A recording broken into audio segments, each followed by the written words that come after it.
En février dernier, la journaliste Virgilia S annonçait être atteinte d'un cancer alors qu'elle était enceinte d'une petite fille, à qui elle a depuis donné naissance. Ce mercredi 8 mars, la présentatrice de BFM TV est revenue sa lutte contre la maladie et précisément sur le jour où son diagnostic est tombé. Le 16 février dernier, Virgilia S s'est emparée de ses réseaux sociaux pour annoncer une triste nouvelle.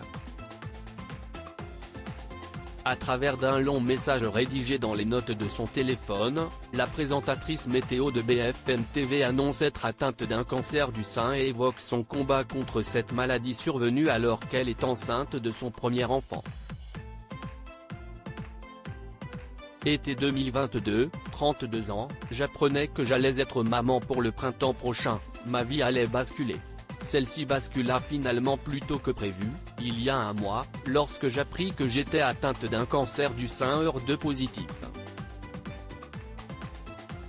Un bébé et un cancer. Je portais à la fois la vie et la maladie. Deux choses complètement antinomiques, indique-t-elle notamment. La journaliste qui se dit déterminée à guérir s'est ensuite confiée sans tabou sur les étapes clés mais également douloureuses de son combat comme la chimiothérapie et la perte de ses cheveux, qu'elle décide de tondre quelques jours après une séance photo de grossesse partagée avec sa communauté. Lundi 6 mars, la jeune femme a finalement donné naissance à une petite fille en bonne santé, comme l'ont annoncé les journalistes Alain Marchal et Olivier Truchot, à la suite d'une partie de BFM Story consacrée au cancer de Florent Pagny.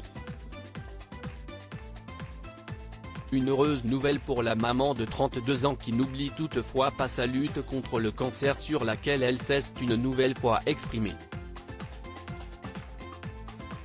Ce mercredi 8 mars sur Twitter, Virgilia S est revenue sur le jour où elle a appris son diagnostic.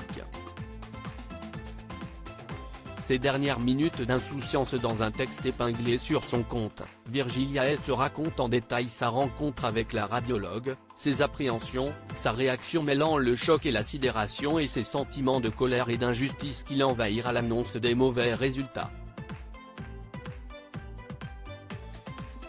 L'inspection terminée, je me rhabillais, ne disant rien. Elle ne parla pas non plus, et plus le temps passait et moins j'osais demander. Je voulais retarder le plus possible le moment du diagnostic et savourer encore ces dernières minutes d'insouciance, avant que le coup près ne tombe, écrit-elle notamment. Plus loin elle poursuit, ça ne pouvait être qu'une cauchemar, on m'annonçait que j'avais une maladie mortelle et je sentais en même temps la vie en moi, mon bébé qui me donnait des petits coups, c'était irréel.